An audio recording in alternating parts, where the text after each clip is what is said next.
آپ بیٹھیے۔ اس کو بٹھا کر وہ ایک اور دروازے میں غائب ہو گئی۔ وہ چپ چاپ منتظر بیٹھی کمرے کا جائزہ لیتی رہی۔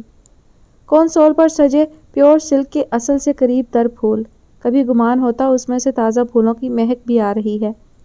سائڈ بورڈ پر چاندی کے چمچماتے برتن، دیواروں پر لگی ایبسٹریکٹ پینٹنگ کبھی گھر مکینوں کے مزاج کا پتہ دیتے تھے، اب تو یہ ڈیکوریٹر کے بائیں ہاتھ کا کھیل ہے۔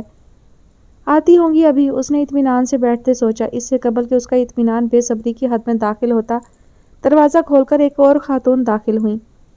آئیے، چلو، یہ کیا عورتوں کو آزاد کرائیں گی جو خود ایک کنیز کی طرح دیوار پتھروں میں چنی ہوئی ہیں۔ وہ اٹھ کر خاتون کے پیچھے ہو لی۔ بیچاری ہماری ایلیٹ کلاس، انہوں نے اپنے لیے سکون سے جینا بھی حرام کر لیا ہے۔ وہ اس خاتون کے پیچھے پیچھے کمرے میں داخل ہوئی تو لمحہ بھر کے لیے ٹھٹک گئی۔ ایک غیر معمولی لمبے چوڑے کمرے میں جس کے فرش اور دیوار کا ایک ایک انچ آرائش سے ڈھکا ہوا تھا۔ دور ایک کونے میں ان کا مختصر سا وجود اپنے سے دگنے صوفے والی کرسی میں سمایا ہوا تھا۔ سفید کپڑوں پر سرخ لپسٹک کی تازہ تہ کے ساتھ وہ جس کرسی پر بیٹھی تھی اس کے بازو گولڈ پلیٹڈ تھے۔ بیٹھو، وہ اتفاق سے ملی تو اسے اندازہ ہوا صرف وہی ان کو بغور نہیں دیکھ رہی تھی، اس کا اپنا جائزہ بھی اسی شدت سے لیا جا رہا تھا۔ لیکن چونکہ کیسر کے بقول وہ چوٹی کے لیڈروں میں سے تھی، اس لیے ان کو اپنے چہرے کے تاثرات کو بے تاثر رکھنے میں کمال حاصل تھا۔ اس دن میں نے تمہیں دیکھا تو تھا، مگر مجھے علم نہیں تھا وہ پلے تمہارا لکھا ہوا ہے۔ بعد میں پتہ کیا تو سوچا تم سے ملنا چاہیے۔ عبیر اس دن سے مسلسل اس الجھن میں مبتلا تھی، جب اس کی تعریف ہوتی تو وہ پروفیشنل کی طرح محض مسکرا کر تھینک یو میں قبول نہیں کر سکتی تھی۔ بہت انکساری کا مظاہرہ کرتی تو لوگ منافق کہہ دیتے اور سنجیدہ رہ جاتی تو لوگ کہتے ایک پلے لکھ کر سر پر چڑھ گئی ہے۔ اسی الجھن میں اس نے ان کی طرف دیکھا۔ 25-26 سال کی عمر میں اتنی پختہ تحریر کوئی آسان کام نہیں۔ اس کی عمر میں 3-4 سال کا اضافہ انہوں نے از خود کر دیا۔ تمہیں دیکھ کر آج میں خود کو بہت یاد آئی۔ ابھی 2-4 سال پہلے جب میں تمہاری عمر کی تھی، اسی تمکنت سے اس کے سامنے والی کرسی پر بے نیازی سے ایستادہ رہی۔ اپنے حصے کی ماہ و سال کسی دوسرے کے پلڑے میں ڈال کر اس بندر بانٹ کی کیا ضرورت تھی بھلا؟ مگر اس سے فرق بھی کیا پڑتا ہے؟ اس نے انار کے رس کا ایک گھونٹ بھر کے سوچا۔ کچھ لمحوں کے لیے جیسے ایک اجنبی سی خاموشی ان کے درمیان منڈلائی۔ امتحان تو اب شروع ہونے والے ہیں نا، کیا سوچا ہے زندگی میں کیا کرنا ہے؟ معلوم نہیں، بڑی خوفناک بے روزگاری ہے، کرنا تو جاب ہی چاہتی ہوں۔ ہمیں جوائن کرو گی؟ گویا انٹرویو شروع ہو گیا تھا۔ آپ کو، یعنی عورت فرنٹ کو؟ پتہ نہیں، اس نے کسی منافقت کے بغیر کہا۔ اس کی صاف گوئی ان کو کچھ پسند نہیں آئی، غالباً ان کے چہرے کا رنگ بدلا، پھر واپس نارمل ہو گیا، وہی سیاسی بے رنگی۔ آج ہماری عورت معاشرے کے جبر میں پس رہی ہے، مرد بھی اس کا شکار ہے، لیکن مرد صرف معاشرے کی مار سہ رہا ہے، عورت مرد کے استحصال کا بھی شکار ہے اور معاشرے کے جبر کا بھی۔ اس پر دوہرا ظلم ہوتا ہے۔ کبھی گاؤں جاؤ، وہاں کی عورت کی حالت دیکھو، یا شہر کی کسی غریب عورت کو ظلم سہتے دیکھو، آنکھ میں آنسو آ جاتے ہیں۔ عورت کا گھرانہ صاحب جائیداد ہے تو بھی اس کی قرآن سے شادی کر دی جاتی ہے۔ باپ، بھائی، شوہر، وہ سب سے پیٹنے کے لیے پیدا ہوتی ہے، حتیٰ کہ مسجد کا مولوی بھی اسے جہنم کے سوا کہیں بھیجنے کے لیے تیار نہیں۔ ایک اور خاموش وقفہ آ گیا۔ میرا مطلب ہے، اس نے اپنی اصلاح کی، عورت کے لیے تو انسان یوں بھی کام کر سکتا ہے بغیر جوائن کیے۔ جاب کر کے تمہیں ہو سکتا ہے اپنا گروپ چھوڑنا پڑے، اپنی آرگنائزیشن۔ کیا تم اپنی جماعت کے ساتھ مخلص ہو؟ ہوں تو میرا نہیں خیال میری آرگنائزیشن یہ شرط لگائے گی کہ میں نوکری نہ کروں۔ اس میں بہت سی رکاوٹیں ہیں، یہ کوئی جمہوری ملک تو ہے نہیں، ہو سکتا ہے تمہیں جیل جانا پڑے۔ جیل کا آئیڈیا اسے پسند نہیں آیا۔ جیل اندر سے تو کیا، اس نے کبھی باہر سے بھی نہیں دیکھی تھی۔ سنا ہے دادا نے انگریزوں کی جیل کاٹی تھی، جب انگریز بہادر نے ان کو بے بات تھپڑ مارا تو انہوں نے بے سوچے سمجھے جواباً اس کو تھپڑ جڑ دیا اور کہا ہمارے وطن میں ہم پر گراتے ہو۔ انگریز ان کے لفظ تو شاید پورے نہیں سمجھا، لیکن تیور سمجھ گیا، نتیجے میں جیل ہو گئی۔ اسی دوران ملک آزاد ہو گیا، ابا جان اور ان کے بھائی لٹے پٹے پاکستان آ گئے۔ کسی کو خیال نہیں آیا ملک آزاد ہونے پر اس چھوٹے موٹے مجاہد کو بھی آزاد کرا لیا جائے۔ وہ وہیں گزر آ گئے۔ ویزے پاسپورٹ کی سہولتوں کے بعد جب بڑے تایا ان کو ڈھونڈتے پھرے تو پتہ چلا کئی سال ہوئے ان کو ختم ہوئے۔ محکمہ جیل کے پاس یہ ریکارڈ موجود نہیں تھا ان کی قبر کہاں ہے، اور یہ بھی نہیں کہ وہ کس جرم میں قید تھے، بس جیل سے اس کا اتنا ہی تعارف تھا۔ یہ بھی ضروری نہیں کہ تھپڑ مار کر ہی جیل جایا جائے، آج کے عہد میں ہم تھپڑ بھی کھاتے ہیں اور جیل بھی جاتے ہیں۔ سارا حق آرگنائزیشن کے ضوابط، قاعدے قانون، سیاست کی باریکیوں پر اس سے بحث کر رہی تھی۔ وہ براہ راست ان کی آنکھوں میں دیکھتے جانے کون کون سے زمانوں کی کر رہی تھی۔ سارا حق کا خیال تھا وہ دم بخود بیٹھی ہے، شاید مروب ہو گئی ہے۔ ان سے مروب ہونا کوئی نئی بات نہیں، وہ عادی ہیں، لیکن مڈل کلاس لوگ جو ڈگریوں کے حصول میں اپنی جان مارتے ہیں بعض اوقات متاثر ہونے والی چیزوں سے سرسری گزر جاتے ہیں۔ یہ دنیا بھی بھانت بھانت کے لوگوں سے بھری پڑی ہے۔ ہم جہاں رہتے ہیں ایک عجائب خانہ ہے، ہر شیلف پر ایک نئی چیز رکھی ہے، حالانکہ ہم سمجھتے ہیں دنیا بس اتنی ہے جتنی حصے میں ہم رہتے ہیں، اور لوگ بھی بس ایسے ہی ہیں یا اس سے کچھ ملتے جلتے۔ عبیر نے سوچا، انسان کا مطالعہ کس قدر دلچسپ چیز ہے، جاسوسی ناول کی طرح اگلے صفحے پر کیا ہوگا نہیں پتا۔ ان دونوں نے اپنے اپنے حساب سے ایک دوسرے کو پڑھنے کی کوشش ترک نہیں کی۔ ہماری عورتوں میں بہت انہیبیٹیشن ہے، خاص طور پر ہمارے شہر کی لڑکیوں میں۔ ہاتھ پھیلا کر اور انگلی میں رنگ برنگی شعائیں دیتے نگینے کے ساتھ ان کی تقریر جاری تھی۔ ہمارے گھر کے مرد، باپ بھائی شوہر ہمیں خود مختار دیکھ کر جل جاتے ہیں، وہ ہمیں عمر بھر سے ڈکٹیشن دینے کے عادی ہیں۔ وہ مت پہنو، یہ مت کھاؤ، ایسے مت ہنسو، اس کے ساتھ مت گھومو۔ انہوں نے تھم کر اس کے چہرے کا تاثر دیکھا۔ ہم خود بھی یہ سچ سننے کے لیے تیار نہیں، مگر یہ حق ہے کہ ہمارے راستے کی رکاوٹیں ہماری اپنی ہیں۔ اگر تمہارے گھر کی رکاوٹیں تمہارے گھر کے مرد ہیں تو ابھی بتا دو۔ جہاں تک میں جانتی ہوں، اس نے ٹھہراؤ سے کہا، میں خود مختار ہو گئی تو میرا بھائی نفلیں پڑھے گا۔ اس کی آدھی زندگی میرے کام کرتے بسر ہوئی ہے۔ وہ سوچ میں غرق ہو گئی۔ اس کا مطلب ابھی ٹین ایج سے نہیں نکلی۔ اس کی سمجھ میں نہیں آیا وہ اس کی رکاوٹیں ہٹانا چاہتی ہیں یا ڈالنا چاہتی ہیں۔ عبیر نے انکار نہیں کیا، سو اپنی زندگی میں انقلاب لانے کا درس دینے کے لیے ان کی تقریر لنچ تک اور لنچ کے دوران جاری رہی۔ مبہم سے الفاظ اور ان میں شامل نصیحتیں، ہر بات کا موضوع وہ خود تھی اور اپنا آئیڈیل بھی وہ آپ۔ سماجی شعور، طبقاتی جدوجہد، مرد کا معاشرہ، مظلوم عورت اور انقلاب، انقلاب، جدوجہد۔ بھاری بھرکم الفاظ کے بوجھ تلے پستی عبیر کچلی جا رہی تھی اور آنکھیں جھپک جھپک کر سنتے رہنے کے سوا چارہ نہیں تھا۔ کھانا سست روی سے کھایا گیا۔ 2 افراد کو کھانا کھلانے والوں کی تعداد 5 تھی۔ بٹھایا کہیں گیا تھا، کھانا کہیں اور بیٹھ کر کھایا۔ پوسٹ لنچ ٹاک کے لیے کوئی تیسری جگہ چنی گئی اور شام کی چائے کھلے آسمان کے نیچے ٹیرس پر۔ اسی دوران لاتعداد فون کالز ریسیو کی، آفس میں کام کی ہدایات جاری کی اور کسی پرائیویٹ چینل پر ایک اہم مسئلے پر اپنی رائے کا اظہار کیا۔ اہم خاتون، اہم تر کام۔ ایک تھکا دینے والا دن آخر اپنے انجام کو پہنچا۔ درختوں کی چوٹیاں جاتی دھوپ سے سنہری ہو کر جھلملا رہی تھیں۔ وہ اسے رخصت کرنے دروازے تک آئیں۔ چاروں طرف نظر گھما کر جب انہیں ڈرائیو وے پر کوئی اجنبی گاڑی نظر نہ آئی تو انہوں نے احتیاطاً پوچھ لیا، تمہارے پاس کوئی سواری ہے؟ باہر سے رکشہ مل جائے گا۔ یہاں کہاں رکشہ؟ اتفاق ہی ہے کہ کوئی سواری اتنا اندر آتی ہو۔ ٹھہرو، میرا ڈرائیور تمہیں چھوڑ دے گا۔ وہ خود بھی اس بات سے نابلد تھی کہ شہر لاہور میں کوئی ایسی جگہ بھی ہو سکتی ہے جہاں رکشہ والے ایک قطار میں کھڑے ڈیزل نہ پھونک رہے ہوں۔ وہ تو خود بھی ابھی رکشہ سے اتری تھی، لیکن شاید پسند نہیں کرتی تھی ان کے لوگ اس کو رکشہ سے جاتا دیکھیں۔ کار کا دروازہ بند کرتے انہوں نے کھلے شیشے سے جھانک کر اسے دیکھا۔ تم لالا کو کیسے جانتی ہو؟ کون لالا؟ اس نے حیرت سے پوچھا۔ ان کے چہرے پر ناگواری سی آ گئی۔ کم آن، لالا نے کہا ہے تو میں تم سے ملی ہوں۔ کون لالا؟ اس نے اب خود سے پوچھا تھا۔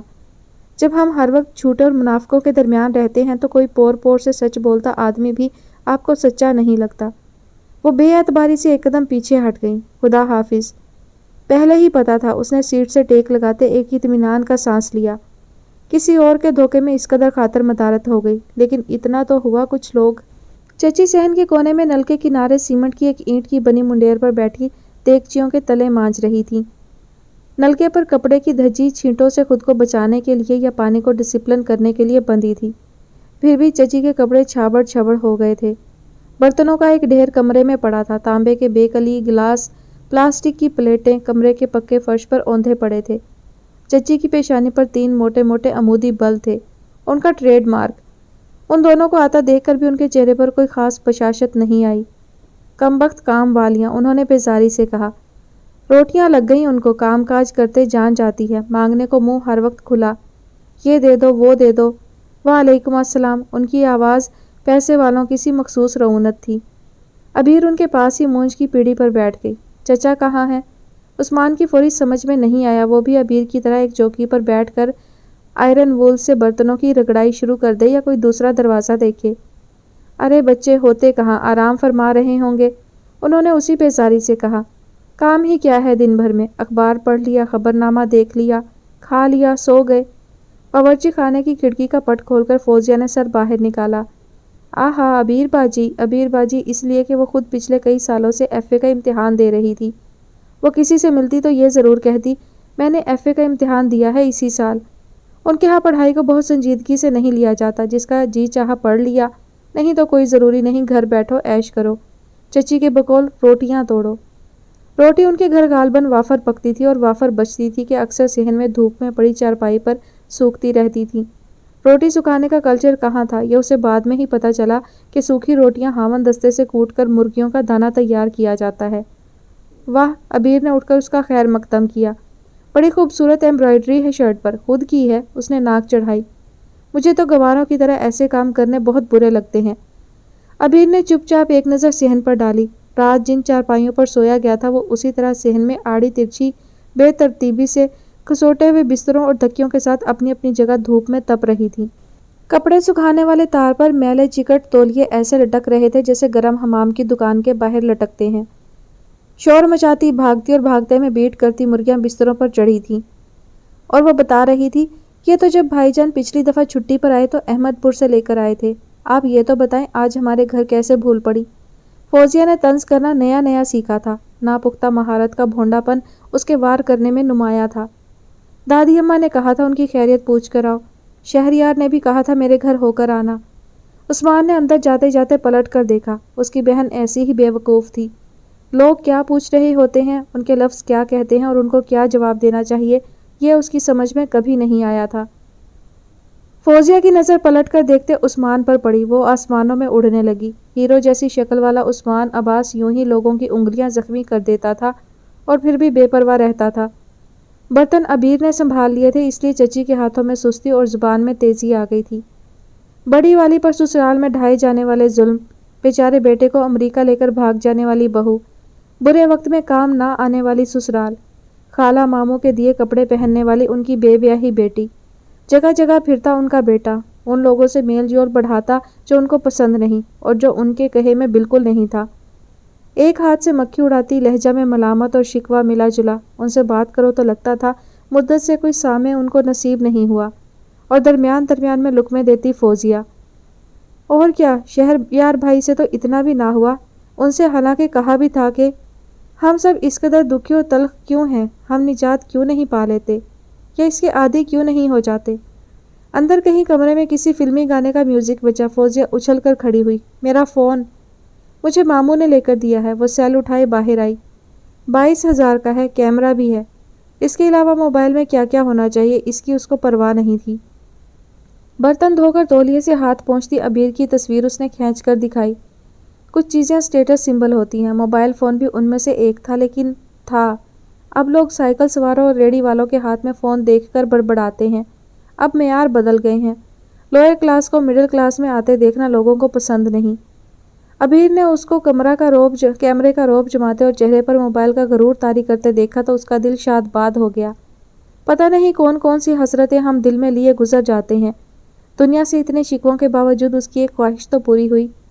چچی برتنوں والا ٹوکرا سمیٹ کر اٹھیں تو مہمانوں کی خاطر کی طرف متوجہ ہوئیں۔